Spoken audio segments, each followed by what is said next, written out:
Kota Metropolitan Jakarta. Saya Peter JKP. Inilah PHP ID Online Learning, webinar teknologi paling aktif se-Indonesia di era pandemi ini. Hadir dengan topik-topik aktual terkini, menghadirkan pemateri-pemateri senior dan ahli di bidangnya masing-masing. Kami tanpa henti terus berbagi secara sukarela untuk kemajuan negeri tercinta Indonesia. Yes, selamat malam member PHP Indonesia. Bergabung lagi dengan saya di program PHP ID Online Learning bersama Peter Kambe di sini. Senang bisa ketemu dengan teman-teman karena saya tahu teman-teman hari-hari ini terus berjuang di tengah pandemik dan saya juga tetap berjuang untuk terus memberikan teman-teman alternatif belajar melalui online di PHP ID Online Learning. Malam hari ini kita kedatangan tamu yang pemateri yang sering banget ngisi di online learning dan beliau punya semangat yang luar biasa untuk berbagi, luar biasa. Saya salut dengan Om Firman Brilian. Dia adalah seorang berarti Python ya. Wah, memang belajarnya di lingkungan Python tapi sering berbagi di online learning di PHP Indonesia. So, terima kasih untuk Om Firman yang terus berbagi di tempat ini. Hari ini kita akan belajar mengenai data analis menggunakan KNIM. Sempat saya searching sih di Google, apa nih makanan satu ini, ternyata tools untuk analitik dan kelihatannya bagus banget. So kita akan belajar sama-sama, sama seperti teman-teman yang penasaran, saya juga penasaran. So kita akan belajar bareng. Program PHP ID Online Learning terselenggara berkat kerjasama PHP Indonesia dengan Kodepolitan, Rumah Komunitas, ID Cloud Host, dan Refactory. Terima kasih untuk sponsor-sponsor yang terus mendukung program ini. Sukses selalu, salam sehat untuk seluruh staff dan CEO-nya, biar kita terus berjuang di tengah pandemik. Dan tanpa perlu menunggu lama, kita akan segera mulai online learning kita hari ini. Waktu dan tempat saya serahkan ke Om Firman. Silakan Om.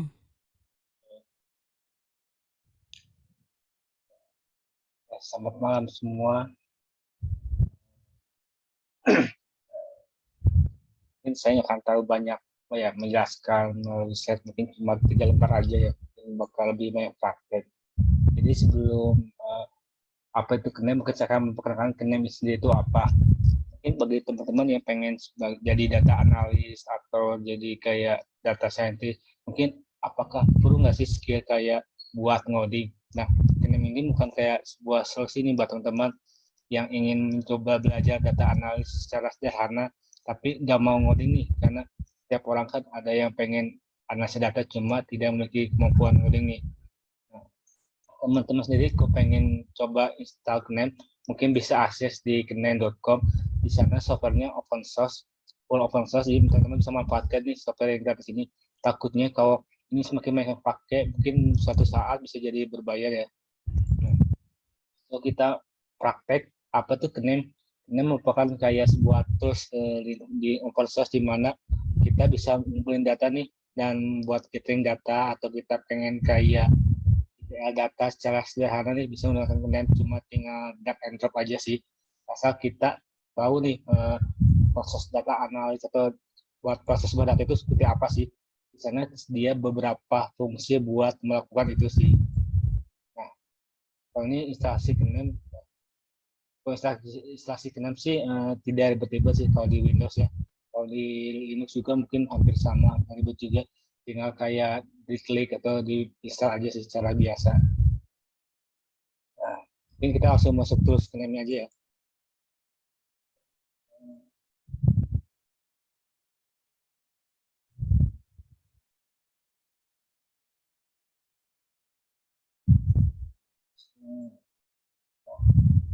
Ini merupakan sebuah tools KNIM nih, teman-teman. Pada saat kita masuk ke aplikasi KNIM, secara interface bakal muncul seperti ini nih. Nah, ini kan ada KNIM welcome back. Nah, ini ada beberapa blok dan tips and trik nih buat penggunaan KNIM itu sendiri seperti apa. Misalnya, misalkan kalau kita pengen ngurusin data cleansing nih, pasti ada mengalami namanya remove missing value, atau yang mungkin si data itu banyak missing value berupa none atau null. Nah, ini ada beberapa tips dan beberapa cara penggunaan nih buat menggunakan si missing value. Nah, terus pertama kali kalau kita pengen bikin project, kita tinggal klik file dan new. Nah, new ini kita tinggal klik nih new KNIM workflow. Workflow group ini mungkin diperuntukkan bagi teman-teman yang sudah paham menggunakan KNMG. Karena ini bakal dibuat berdasarkan grup by grup, misalnya ini grup buat preparation, grup buat agregasi dan lain-lain sih. Tapi kalau teman-teman pengen berekspresi bebas dan bikin grupnya sendiri, saya menggunakan KNIM workflow ini. Kita next, ini nama direktorinya, terus kita finish saja. Nah ini KNIM project ini merupakan sebuah kanvasnya teman-teman buat mengolah data nih.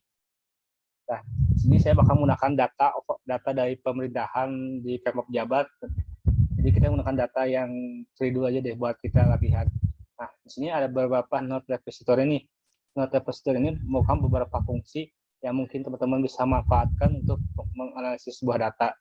Misalnya di I/O, itu ada input output. Nah, di I/O itu ada fungsi buat ngebaca, nulis, konektor, dan lain-lain. Nah, contohnya kita membaca nih. Misalnya teman-teman ada file CSV, kita tinggal tarik si CSV reader-nya. Nah, kalau buat manipulasi, biasanya ini fungsi buat kita mau manipulasi sebuah kolom sih. Mungkin teman-teman biar lebih jelas bisa nanti coba install atau sampai coba-coba juga pada saat acara ini juga. Contoh di manipulasi ini ada kayak split dan combine. Ini fungsi-fungsi dasar buat agregasi sebuah data di sebuah table. Custom juga sama gitu. Nah, terus kita ada node view. View ini kita buat kayak kayak visualisasi sederhana sih.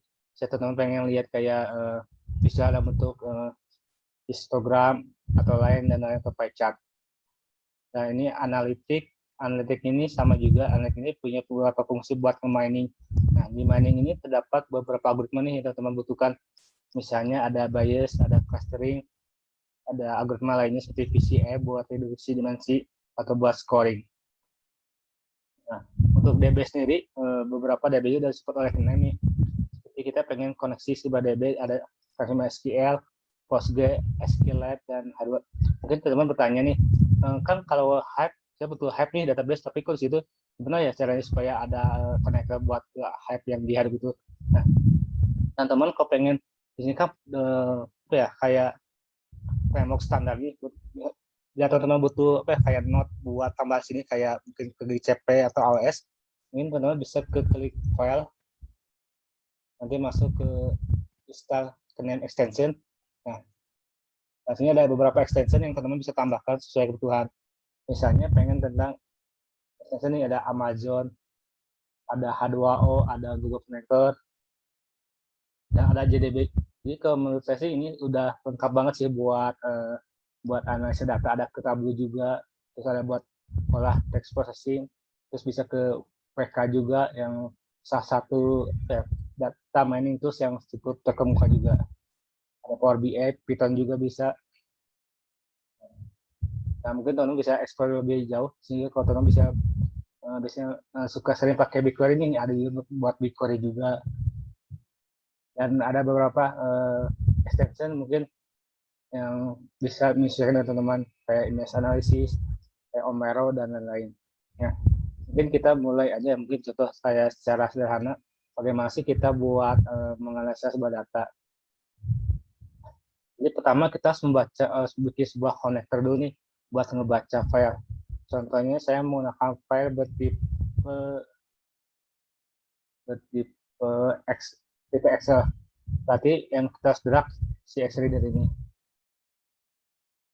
Nah, kalau ini disebutkan node repository. Nah, repository ini memiliki beberapa bagian. Nah, yang tanda hitam ini fungsinya adalah menghubungkan antara node dan node lainnya. Misalnya seperti ini.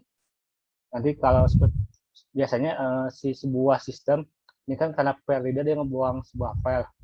Jadi contohnya pie chart ya. Pie chart. Nah, misalnya ini ketika sudah run, si panah ini bisa kita hubungkan ke konektor ini. Nah, ini tinggal dirang aja. Ini kan ada beberapa indikator nih, merah. Nanti ada kuning dan hijau. Merah ini berarti artinya emang file secara settingan belum benar atau memang belum disetting. Tapi ketika ini sudah hijau dan sudah siap, sudah bisa dirang, maka secara otomatis data ini bakal mengirim ke si pie chart ini. Misalnya kita buat ini settingannya benar-benar kita settingnya dengan klik kanan, klik kanan dengan configure aja. Nah, di config ini ada beberapa mungkin setting sesuai environment-nya teman-teman. Misalnya kita buat browse file. Buat browse file,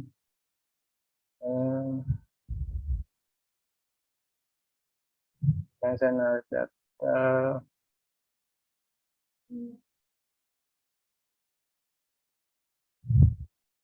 ngecek data Jabar, Dinkes. Nanti kalau kita sudah load data, si data tersebut bakal muncul di sini. Nah, ketika teman-teman dia ngeload data tapi tidak muncul, bisa jadi sebuah pertanyaan.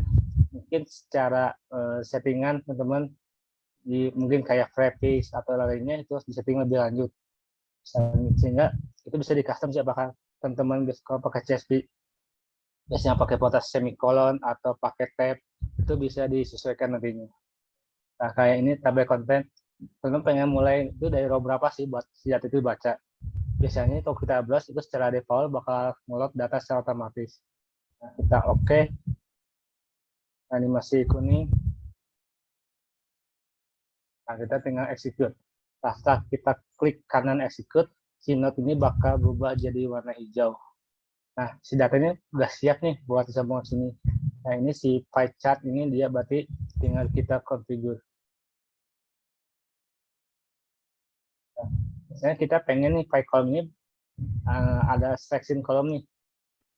Kita pengen seksi kolom apa nih? Misalnya nama provinsi dan kita agregasinya mungkin jumlah kasus meninggal, dan kita mau agregasinya apakah mau rata-rata, apakah jumlah atau rokon. Misalnya kita menggunakan sum. Ini kuning berarti sudah setting sudah siap, kita eksekusi. Nah, eksekusi kita bisa melihat visual dengan klik view pie chart secara sederhananya. Nah, ini bakal muncul seperti ini secara visual sederhananya. Kan kalau step by step secara simpel tadi teman, kan data belum tentu bersih, kalau kita pengen analisa di dalam itu gimana. Nah, teman tinggal sesuaikan aja, misalnya kita ada node-nya, terus kita pengen misalnya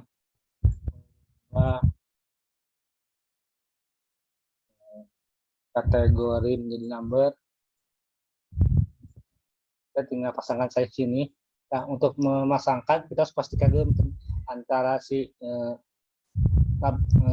tiga input dan output ini apakah sama tipe data yang dihasilkan si A misalnya buat ke si node B. Misalnya dia mengeluarkan berupa file table. Nah, si kategori itu nomor itu dia cuma bisa menerima file dalam bentuk data to proses. Biasanya kalau ini tidak cocok, pada saat kita sambungkan itu tidak akan tidak akan nyambung seperti ini, bakal dia kayak nolak otomatis. Misalnya teman tadi ada dua fungsi nih, pengen di satu node yang di ini pengen ke node yang lain itu bisa sekali. Ini kita bisa masakan kayak one to many buat fungsi tersebut. Misalnya kita configure name. Nah, teman-teman, misalnya kita pengen merename sebuah nama kolom, misalnya jenis kelamin. Jenis kelamin.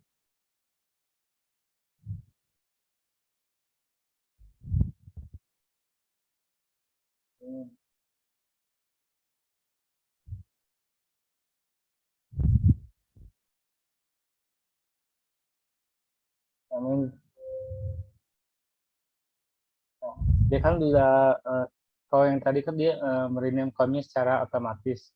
Nah, nanti dia bakal mengeluarkan file berupa sebuah rename atau retype table. Misalnya kita klik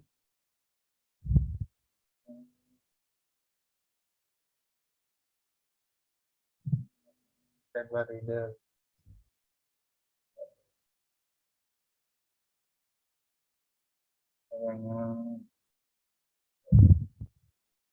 Kita pengen nulis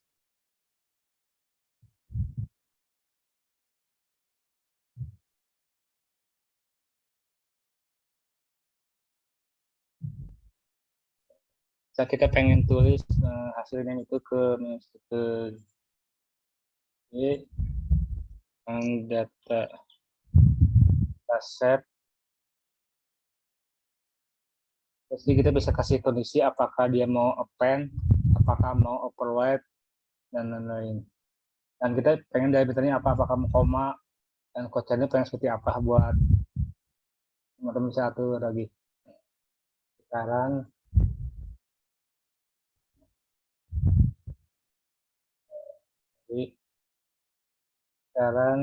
dan kita lihat hasilnya.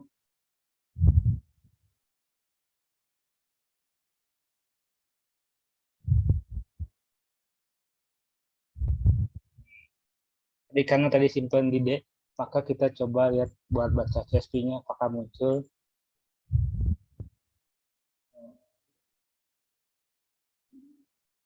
Jadi ini bukan sebuah file yang udah kita tulis tadi, melalui buat misalnya kita open lagi, kita execute.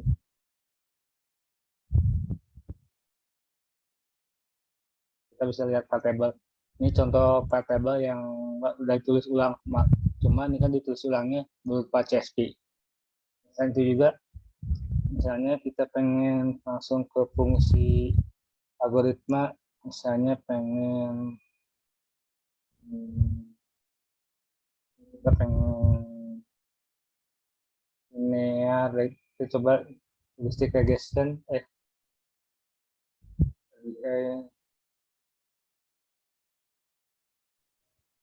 coba yang sederhana dulu.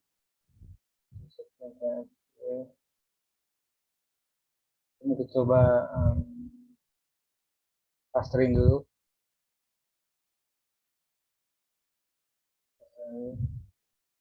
Ini bisa diatur juga.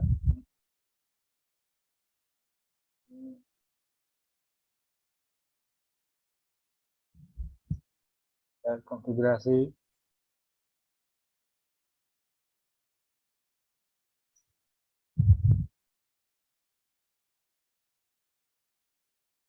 Oh, jadi untuk beberapa misalnya teman-teman buat memproses ke sebuah algoritma itu, dia kayak membutuhkan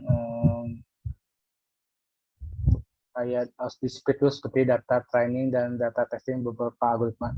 Karena pada saat kita ini tidak memiliki data testing atau data training, pada saat kita koneksikan, dia tidak akan membaca si data training itu apa, isi indikatornya.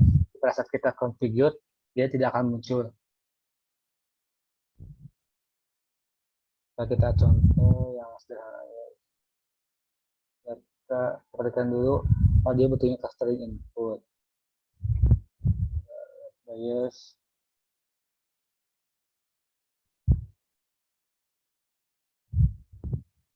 Nah, contohnya seperti algoritma Kamis, dia kayak bisa membutuhkan data dalam bentuk raw table, tidak harus di-split si data ini ke data training atau data testing.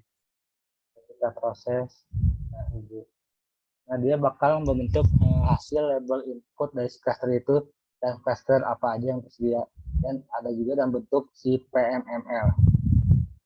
Cluster data dari data Jabar itu kita membaginya dalam tiga cluster 0, 1, 2, di mana terdiri dari raw ID, kode, jumlah, dan tahun. Saya teman-teman pengen melanjutkan si node ini, mungkin teman-teman bisa melihat dulu dia ngeluarin data berupa apa. Dia data berupa label, data berupa cluster, dan PML cluster model. Prosesnya PML itu adalah bukan sebuah model tipe data yang bersifat dalam bentuk PML. Nah, ini kita bisa hubungkan ke PM predictor. Kita tinggal configure dengan fetching column misalnya.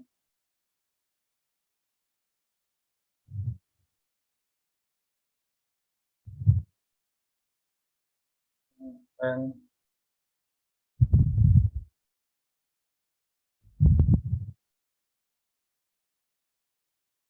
jadi pada saat ini sukses, nanti si teman-teman ini data bakal muncul nanti di si prediction data. Apa ini nggak bisa muncul? Jadi si format ini belum bisa kayak memenuhi si apa yang kriteria yang di sini. Jadi pada saat kriteria terpenuhi, dia otomatis tidak akan meng-highlight si eksekutifnya bisa dieksekusi. Jadi data ini harus kita perbaiki lagi.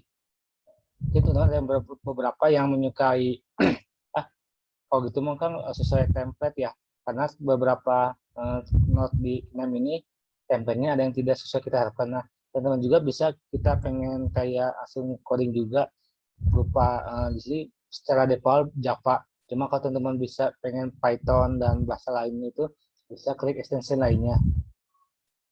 Dan selain itu juga teman-teman saya juga pengen berupa fungsi kayak looping, switch atau error handling yang ada di extension KNEM ini. Nah, selain itu juga beberapa perusahaan besar juga banyak sekali kok yang memakan KNEM ini. Jangan takut kalau kita belajar ini nggak akan kayak nggak akan kayak pakai nih di industri. Di beberapa industri juga mungkin yang saya tahu seperti kayak PT Pos Indonesia, terus kayak ada beberapa BUMN juga yang masih menggunakan buat analisis data menggunakan tools sederhana seperti ini.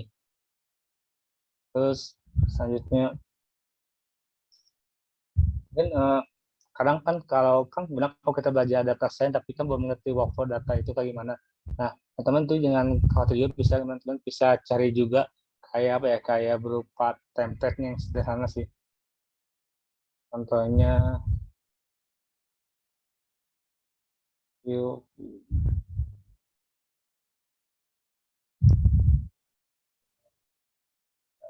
bisa lihat ke cheat sheet.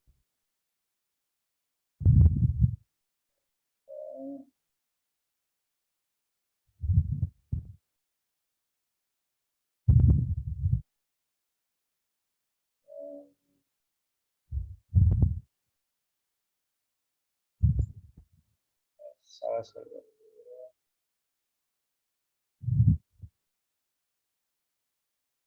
Nah, mungkin teman bisa membaca kayak beberapa apa ya, beberapa introduction atau tutorial lah. Misalnya kita pengen kayak machine learning, nah machine learning kita bisa kayak download. Nah ini ada beberapa cheat sheet nih, kayak beberapa mungkin kayak pengalaman yang telah dilakukan oleh si perusahaan kenemnya buat kita gimana sih kalau kita pengen menggunakan machine learning menggunakan kenem. Kita tunggu dulu adanya sambil nunggu kita buka cheat sheet lain. Nah, data warning itu kan kayak data preparation. Atau teman bisa menggunakan cheat sheet ini juga buat kayak panduan guide-nya buat gimana sih kalau kita pengen data preparation menggunakan kenem.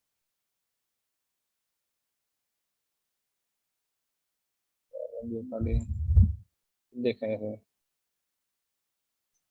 Ini sambil nunggu mungkin ini ada beberapa kayak konektor yang bisa mendukung kenem. Terus ada kayak ngebuat kenem workflow begini buat teman-teman yang masih baru belajar.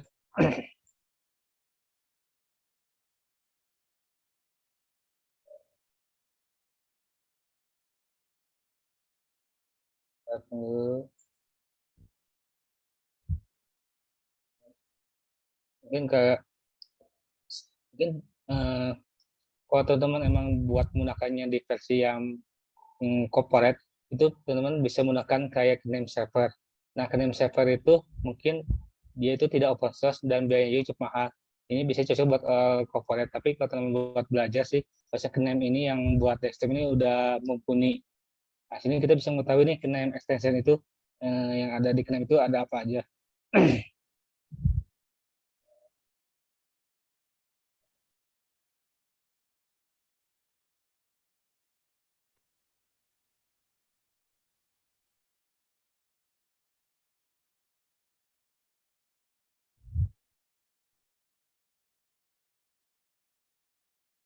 Nunggu loadingnya cukup lama ternyata.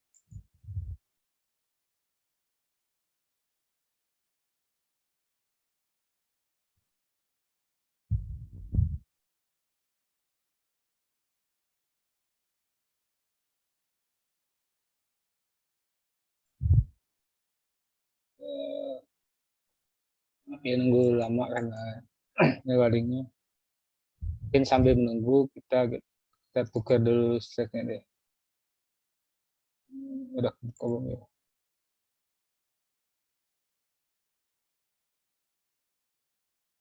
Sambil nunggu kita akses yang lain. Sampai kita nunggu kita membedah nih. Kira-kira ada tools apa aja nih di Insta Next. Dan kalau ini sih kalau kita download ini lumayan besar teman. Dia harus membutuhkan koneksi yang lumayan. Kita bisa lihat dia udah mendukung support sekali kayak OrientDB, terus ada Action juga.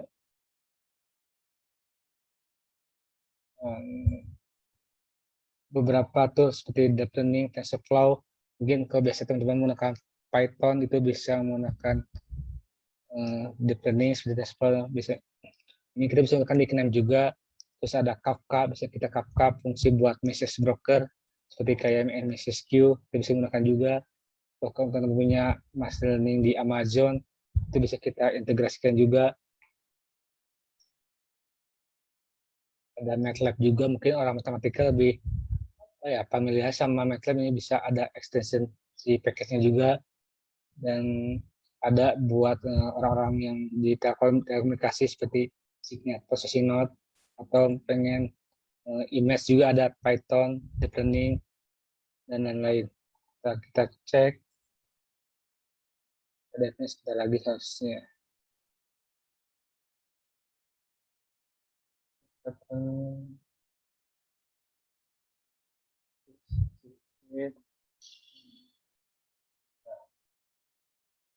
Ini bukan beberapa workflow, mungkin kita perbesar saja.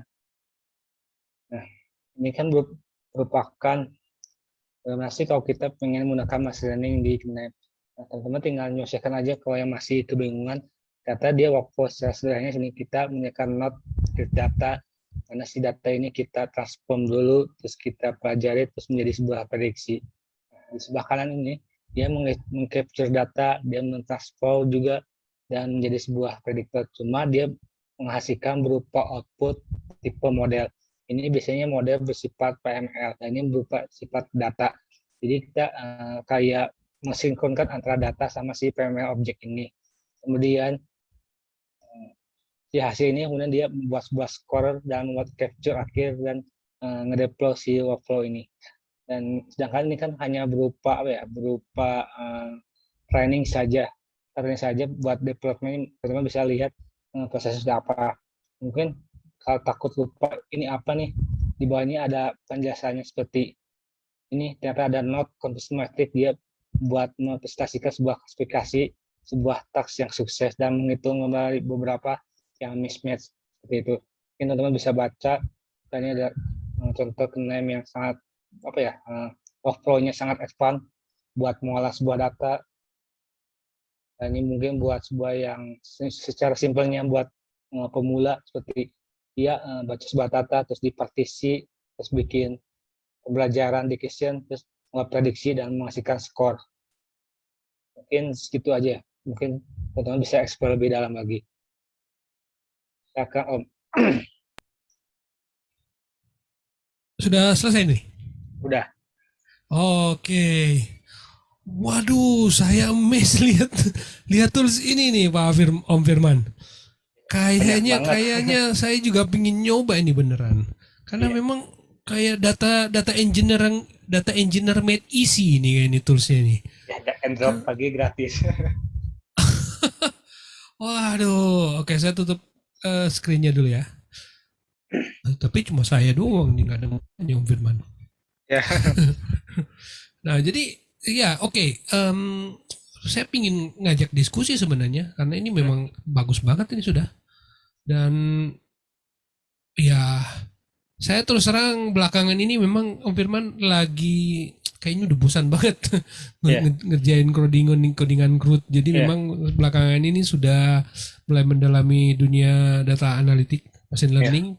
Tapi memang saya akan lebih spesialisasikan ke bisnis analitik dan ya coba-coba cari tools, belajar sana, belajar sini. Kelihatannya ini KNIME ini bisa dijadiin alternatif untuk belajar nih.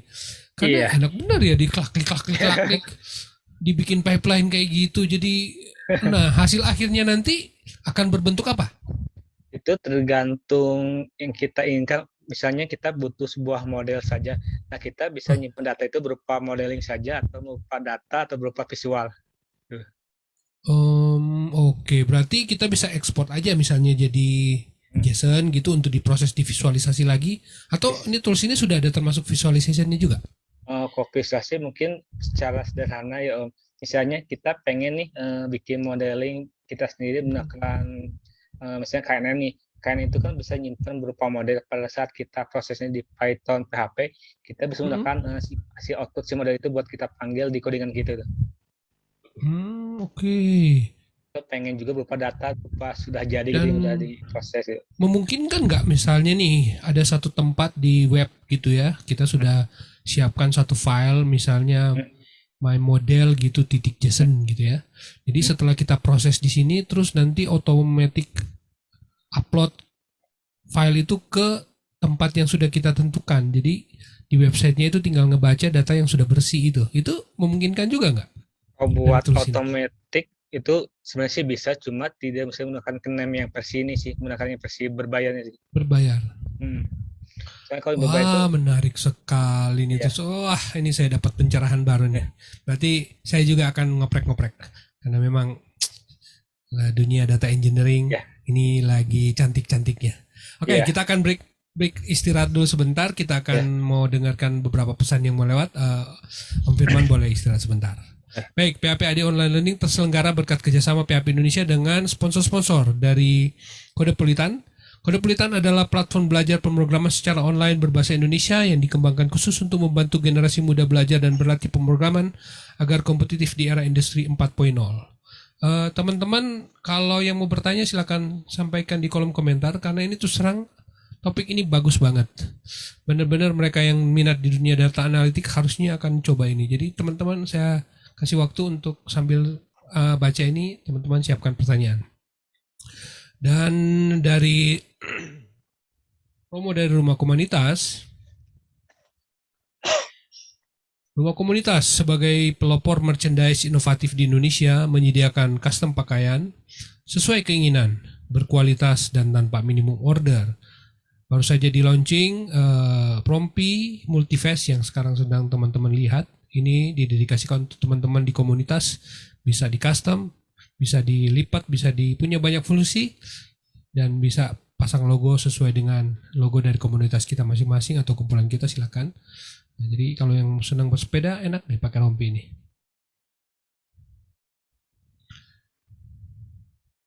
Yes. Point Fast Casual Fast Windbreaker. Dari ID Cloud Host adalah penyedia layanan web hosting provider berbasis SD, cloud hosting dengan berbagai pilihan lokasi data center dibangun tahun 2015, telah melayani kebutuhan berbagai segmen, baik kalangan profesional, SME, korporasi besar, dengan lebih dari 100.000 customer. Dan dari Refactory adalah perusahaan teknologi informasi yang berkomitmen untuk memberdayakan masyarakat dengan mengenalkan mereka terhadap dunia pemrograman, karena Indonesia adalah negeri besar dengan potensi sumber daya digital yang dapat berkontribusi dalam transformasi digital dunia. Wonderful. Oke. Nah, ini pertanyaannya belum pada muncul nih, jadi nggak apa-apa saya tanya lagi.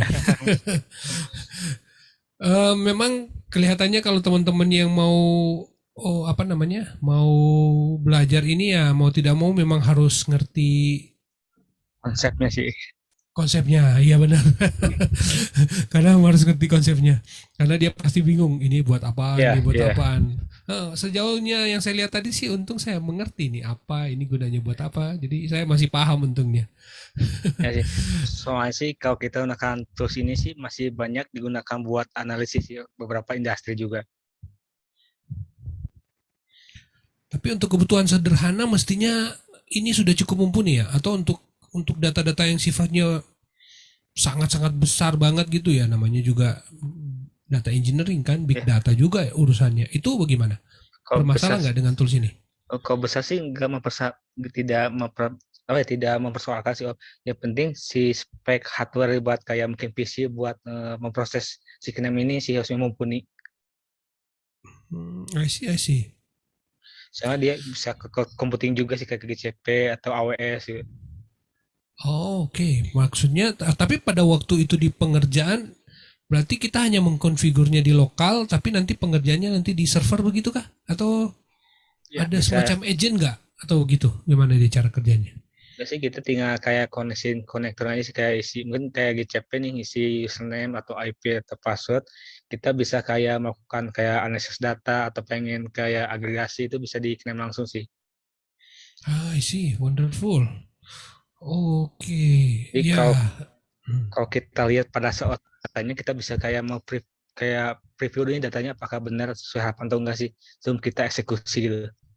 Ya, itu memang yang jadi challenge saya selama ini untuk belajar dunia data engineering adalah ini bagaimana caranya ya kalau seandainya saya udah bikin prosesnya terus tiba-tiba datanya hasil hitung-hitungan akhirnya nggak mendekati kan saya mesti upload lagi proses lagi wah repot banget ya Ya tapi terdakwa. kayaknya dengan tools ini kita tinggal kumpulin datanya terus perbaiki proses lagi sampai benar kan gitu di Iya, training begitu kan. iya. Jadi kita I nggak harus see. backstep lagi. Next step lagi, memang iya benar. Kemarin saya diskusi sama Pak Harjito, kebetulan dia adalah beliau adalah guru saya untuk belajar Ya, ilmu penelitian yang ya, hubungannya sama data analitik ini. ya, Oh gitu, jadi kita nggak boleh robah data ya, robah prosesnya. Oh oke, data setnya ya, diperbaiki lagi sampai menghasilkan akurasi yang sedekat-dekatnya. Wah begitu ternyata iya, iya, dunia iya. analitik ya. Benar ya, Iya. Om Firman ya. Ya sih, Yes. misalnya kita nih ada yang salah di proses buat agregasi aja, ya udah kita cuma Hmm. memperbaiki di si node agregasi aja sih. Ah iya benar. Di sinotnya akan kita perbaiki ya. Ya, Berarti juga di tools Knime ini juga punya untuk trainingnya juga ya. ada. Dia untuk bisa training ya. Buat evaluasi model juga ada kayak model kita ini berapa akurat sih buat memperbaiki sebuah data di sini juga terus dia juga sih. Oke, wow, waduh. Ini kayaknya saya juga mau racunin. Saya mau belajar dan saya mau racunin teman-teman yang main di data analitik untuk pakai tools ini. Oke, ini OOT nih. Saya baru sadar ngelihat Om Firman itu di Gids Indonesia berarti bareng Om Ibnu ya. Iya, awal ya di soal Ibun sih. Ah, iya, pantasan saya baru kids ya. Ini kayaknya Om Ibnu deh di situ. Iya, Saya baru sadar. Berarti satu tim, satu kantor atau gimana? iya. Dulu sih awal saya karir sih di Gids dulu sih Om. Sekarang balik kampung gitu. Oh, tapi masih di Gids kan sekarang atau sudah nggak? Masih. Masih di Gids sih kemarin kan udah sempat kayak apa ya berpetualang dulu di perusahaan lain. Oke, wah salam buat Om Ibnu. Long Iya, time not see dia nih, udah lama iya, banget. Kebetulan kenal, jadi saya jadi ingat Om Ibnu. iya, iya. Oke, ini teman-teman kayaknya masih kebingungan dengan mau nanya apa ya. Oke, besok-besok mungkin kita akan bawa topik-topik yang lebih menarik, yang Iya, mungkin lebih masuk ke teman-teman. Tapi percayalah, kalau teman-teman sudah gabung ke dunia data engineering, itu iya, banyak iya. hal-hal yang Banyak. asik yang akan teman-teman ketemui di sana. Nah, Dan saya juga sebenarnya sudah mulai memasuki dunia itu, karena memang iya, iya, sudah waktunya lah, sudah iya. waktunya. Bang transport Om. Ah, yes, betul sekali. Dan ini juga Oke. mungkin teman-teman yang Hah? kebingungan kayak bikin modeling kan modeling apa ya identik dengan matematika statistik. Nah, Hmm. mungkin next kalau ada waktu lagi ada sebuah tool kayak Knem buat khusus drag and drop modeling gitu. Wow, wow, bikin model ya. Ya, Model yang sudah ditrain berarti mestinya sudah bersih ya, sudah bagus ya, tinggal dipakai aja gitu ya. iya. I see. Dan bisa drag and Oke. drop pula Om buat rumusnya juga. Wah, drag and drop juga ya. Iya, Wah, ternyata dunia data engineering sekarang makin menarik. Dulu saya mikirnya cuma harus pakai Python dan serba coding. Ternyata iya, untuk kasus-kasus tertentu yang lebih sederhana, ternyata kita bisa pakai tools-tools GUI seperti ini ya. Begitu kan berarti Om iya, Firman ya. iya. Oh, Cuma yes. isu sekarang buat data itu bukan bagaimana cara mengolah data, tapi bagaimana cara mengkolek data sih Om di PR besar itu. PR-nya karena kemarin saya juga terus terang ada diskusi dengan forum discussion group dengan Institut Perbanas. Jadi Ya. mereka sedang membuat suatu prodi baru data science dan saya diajak untuk berdiskusi untuk memberi masukan ke Institut Perbanas. Jadi saya agak keder juga. Ini ngomongin data science saya nggak ngerti. Tapi ya kalau diajak meeting begini ya ngomong aja apa adanya. Ya, benar. Dan yes, kebetulan diinfokan bahwa sebenarnya ada provider telco besar yang menyediakan data big analytic ini memang. Tapi Ya. memang karena regulasi jadi nomor handphonenya di hide, alamatnya Ya. dan sebagainya di hide. Ya. Tapi itu juga bisa dipakai katanya sebagai Ya. dataset untuk kita melakukan analisa-analisa. Itu ternyata saya bilang berarti saya sudah mulai connect dengan dunia engineering. Iya. ini. Soalnya kalau di Indonesia itu kayak data kesediaan resource yang sangat bagus itu masih jarang sih dibandingkan data yang di luar. Kalau data luar Iya, teman-teman bisa akses Kaggle dan lain-lain, tapi kan kalau data Indonesia kayak pemerintah mungkin tidak sesuai ekspektasi kita gitu. Oh, ya, benar. Berarti memang Indonesia harus bikin dataset yang banyak juga yang mungkin lebih open government, open Ya. data gitu ya. Ya. Jadi semua orang bisa mengakses datanya, bisa mengolah datanya. Wonderful. Baik, Om Firman, karena nggak ada yang nanya nih, kita akan ada di akhir sesi kita hari ini. Mungkin ada pesan-pesan Om Firman buat teman-teman yang terkait dengan materi kita hari ini. Silakan. Mungkin kalau pesan sih mungkin kalau teman-teman lebih tertarik di data engineer, data analis ataupun data scientist, lebih baik sih pahami itu konsep intinya drawing itu apa, karena terus hanya terus aja buat mempermudah. Jadi pada saat konsep kita menguasai, memakai terus apapun juga tidak akan terlalu kesulitan juga sih. Yes. Nah, itu teman-teman, pelajari konsep. Jadi biar toolsnya kita nggak bingung-bingung makainya. Yeah. Oke, baik. Oke, teman-teman yang pingin berinteraksi dengan Om Firman bisa juga kayaknya di grup. Om Firman juga main aktif. Baik, terima kasih Om Firman untuk waktunya yang sudah disiapkan hari ini. Sharingnya benar-benar membuka wawasan banget. Semoga teman-teman di dunia yang data engineering, data science yang tertarik akan nonton ulang karena ini topiknya bagus. Thank you banget Om Firman dan teman-teman. Sebagai pengumuman, kita akan ketemu di hari Selasa yang akan datang. Kita akan ketemu di PHP ID Online Learning seri 131 dengan Om Darsono. Kita akan berbicara mengenai sekelumit seluk-beluk IT di dunia manufaktur. Jadi teman-teman yang mungkin sekarang bekerja di lingkungan manufaktur yang tertantang untuk bikin aplikasi manufaktur, di sana juga punya tantangannya tersendiri. Teman-teman bisa belajar dari Om Darsono yang sudah lama bekerja di lingkungan manufaktur. Kita ketemu hari Selasa. Dan sebagai pengumuman juga saya sudah umumkan di Facebook, di bulan September kita akan ketemu dengan C-level semuanya. Jadi pembicara-pembicara dari role C-level semua, dan teman-teman nantikan aja di setiap Selasa dan Jumat. Ada surprise buat teman-teman yang akan mengikuti program di September. Karena akan ada perubahan sedikit dari konsep online learning yang biasanya teman-teman ikuti. Tunggu aja kejutannya. Menarik Om. Ya, kasih kejutan. Dan masih ada undangan teman-teman untuk jadi pemateri di s.byphp.id/jadi pemateri. Silakan teman-teman ngisi form di sana. Ada jadwal yang tersedia untuk teman-teman sampai dengan akhir tahun. September sudah penuh, Oktober rencananya saya akan buka program pemateri dari lingkungan UAMKM IT. Nah, teman-teman bisa gabung di sana. Jadi waktunya tersedia banyak. Special appreciation untuk Om Irfan Maulana dan Carikbot aka Om Luri Darmawan untuk cariknya yang sudah membantu terlaksananya suksesnya program online learning ini. Sukses selalu untuk mereka. Teman-teman yang mau akses silakan ke learning.byphp.id, bisa pelajari lebih banyak di sana dan follow Carik di Telegram untuk mencari topik-topik yang sesuai dengan interest teman-teman. Misalnya PHP ID Learning, Engineering, PHP ID Python, seperti topik malam ini. Teman-teman juga bisa nonton ulang video-video Om Firman yang sudah dibawakan di online learning sebelumnya, jadi masih bisa diakses. Om Firman sering banget bawa topik tentang data science. Donasi masih dibuka buat teman-teman yang mau memberi sumbangan untuk PHP ID online learning di s.byphp.id/donasi. Dan dengan demikian berakhir sudah PHP ID online learning kita pada malam hari ini. Biar teman-teman selalu sukses dan kita nanti akan bertemu di lain kesempatan. Terima kasih Om Firman, sukses selalu, salam sehat. Sehat. Ya, salam buat Om Ibnu dan teman-teman di Gids Indonesia. Kayaknya teman-teman saya semua di sini.